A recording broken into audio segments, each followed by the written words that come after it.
Este video corresponde a la segunda parte de la clase de teoría de la medida. Si aún no viste el primero, te recomendamos que lo veas. Sigamos con el problema de ejemplo. Queríamos calcular el área del plato, que según el modelo era A igual a pi por diámetro al cuadrado sobre 4. Es decir, el área es una función del diámetro. Ahora, si el diámetro que entra en la función es un intervalo, expresado como d0 más menos delta d, es lógico pensar que la función o el resultado de aplicar la función a ese diámetro no va a ser un valor único, sino que va a ser otro intervalo, también expresado a través de un valor representativo y una incerteza. Entonces, el área que podemos obtener va a ser A0 más menos delta A. Entonces el desafío ahora es cómo calculamos ese A0 o valor representativo del área y esa delta A o incerteza absoluta del área. Esto lo vamos a hacer a través de la herramienta llamada propagación de incertezas. Dijimos entonces que la presencia de la incerteza en la variable de entrada inevitablemente trae como consecuencia una incerteza asociada en la función. La propagación de incerteza lo que nos dice es cómo impacta esa incerteza en la magnitud de entrada sobre la magnitud calculada. Entonces, si tenemos una variable x expresada como x0 más menos delta x, a la que se le aplica una función f, ya sabemos que esa f va a venir en la forma de f0 más menos delta f. ¿Cómo calculamos f0? f0, valor representativo de la función, lo calculamos simplemente aplicando la función al valor representativo de la variable de entrada, es decir, f de x0. Mientras que la incerteza absoluta, delta f, la calculamos como el módulo de la derivada de f con respecto a x, evaluado en el valor representativo de x, es decir, evaluado en x0, y todo eso multiplicado por delta x. El módulo es importante porque no podemos tener una incerteza negativa.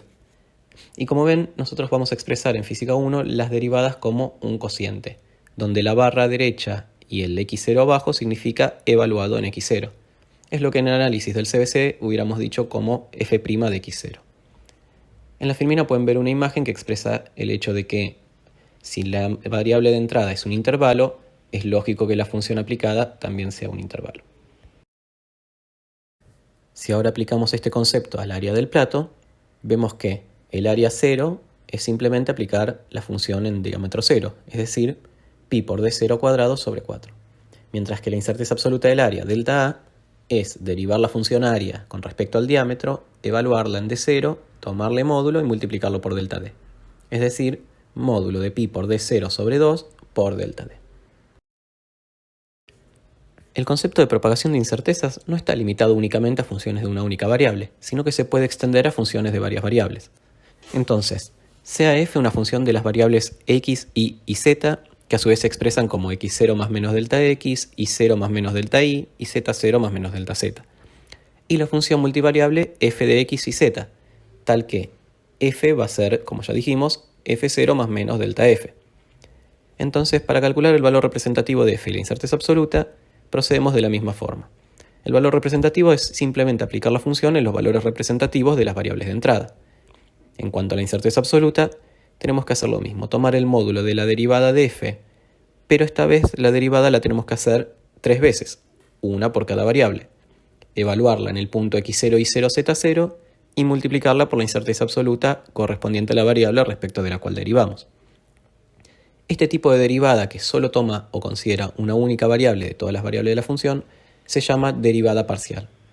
Por ejemplo, en el último término tenemos la derivada parcial de f respecto a z. Desde un punto de vista operativo, hacer una derivada parcial es simplemente derivar respecto de una variable, como siempre lo hicimos, tratando el resto de las variables como si fuesen constantes, es decir, como normalmente hacemos con los números. Entonces, aquí abajo pueden ver un ejemplo, una función de 3 variables y cómo quedan las derivadas respecto de cada una de esas variables. Por ejemplo, tomemos como ejemplo la derivada respecto de z. 3x quinta no tiene ninguna z, entonces a nuestros efectos, como estamos derivando respecto de z, cuenta como una constante. Y la derivada de una constante es 0. Entonces ese término se va. El término de 6xy sucede lo mismo, entonces también queda como 0. Finalmente, el término de menos 7z, derivamos, es una constante por z y la derivada es esa misma constante. Por lo tanto, la derivada de f con respecto de z es menos 7. Lo mismo sucede con el resto de las variables. Podemos ver otro ejemplo de un caso real, el volumen de un cilindro, que es una función que depende del diámetro y la altura del cilindro. Como es la dependencia, es pi por diámetro cuadrado sobre 4 por h. Entonces, si el diámetro y la altura son intervalos, la función también lo será. El valor representativo lo calculamos aplicando la función a los valores representativos. Y en la incerteza absoluta la calculamos haciendo las derivadas parciales del volumen respecto del diámetro y de la altura, evaluándolas en el diámetro y en la altura 0, tomando módulo y multiplicándolas por las incertezas del diámetro y la altura respectivamente. Pueden ver el resultado en la filmina.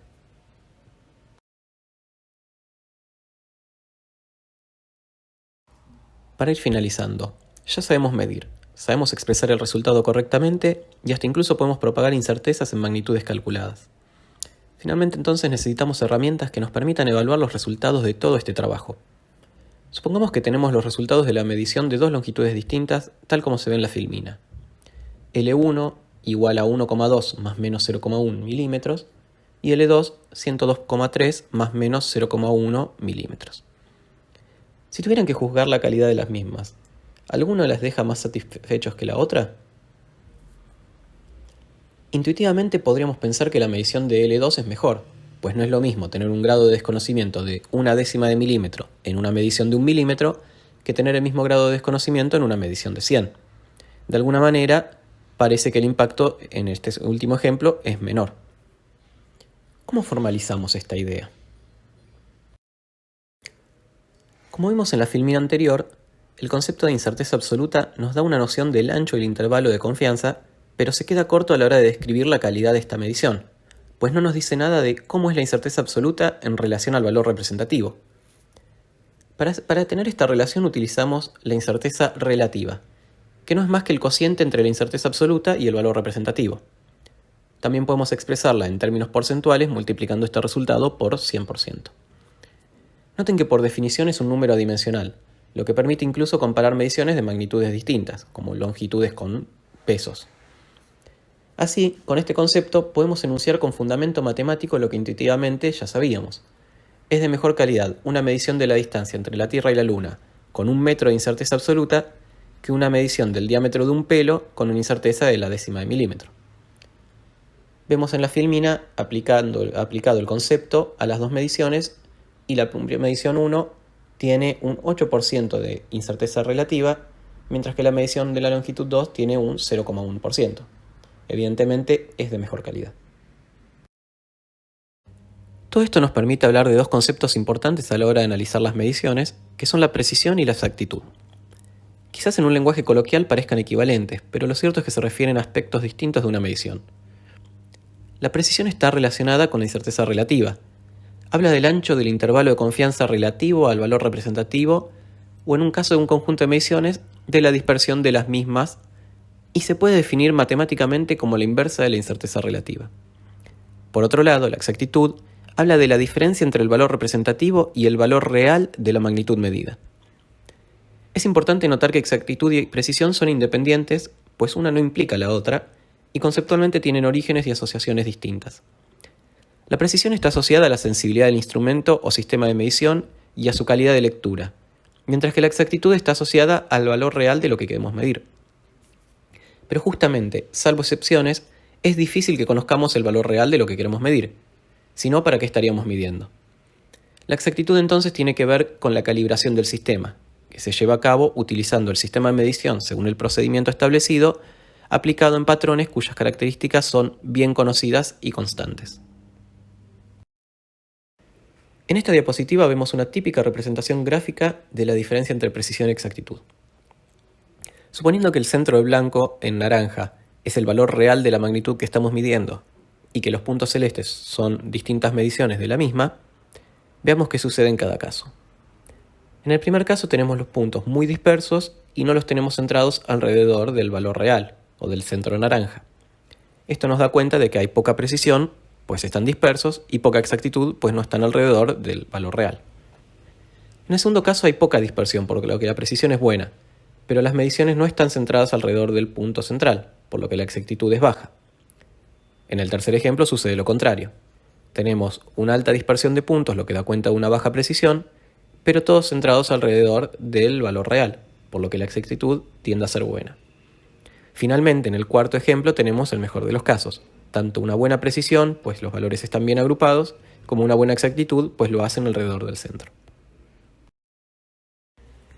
Otra aplicación útil de la incerteza relativa es la que nos permite eliminar el error de truncamiento al que hacíamos referencia cuando analizábamos las fuentes de incerteza. Cuando truncamos o redondeamos una constante, introducimos una incerteza del orden del último decimal al cual redondeamos. Afortunadamente, podemos elegir convenientemente cuántos decimales utilizar en nuestro redondeo, de forma tal que la incerteza asociada sea despreciable. Para eso, podemos comparar la incerteza relativa asociada al truncamiento de nuestra constante con la incerteza relativa del resto de las variables que intervienen en el problema y definir que, por ejemplo, si la primera es 10 veces menor que el resto, la podemos considerar despreciable. Entonces, yendo al ejemplo, si el cálculo del volumen del cilindro, la suma de las incertezas relativas de todas las variables es del orden de las centésimas, vemos en la tabla que redondeando pi como 3,14, su incerteza relativa queda del orden de las milésimas, es decir, 10 veces menor. Podemos entonces despreciar su incerteza debido al truncamiento. Finalmente, y para terminar con las herramientas que nos permiten evaluar la calidad de nuestras mediciones, decimos que dos o más mediciones son comparables cuando sus intervalos de incerteza se superponen o solapan. Por ejemplo, en la imagen, las mediciones 1 y 2 tienen una intersección en sus intervalos de incerteza y por lo tanto son comparables entre sí, mientras que la tercera medición no es comparable con ninguna de las dos. Este es un criterio que solemos utilizar en las prácticas de laboratorio como una herramienta más para evaluar nuestros resultados. Nótese que esta comparación solo tiene sentido si hablamos de la misma magnitud medida. Y con esto finaliza la clase de mediciones e incertezas. La bibliografía es la siguiente y les recomiendo que la consulten. Por último, no duden en preguntar todo aquello que les genere dudas, preferentemente vía campus, así otros compañeros pueden aprovechar la consulta, o en su defecto, a través de las clases de consulta. Muchas gracias.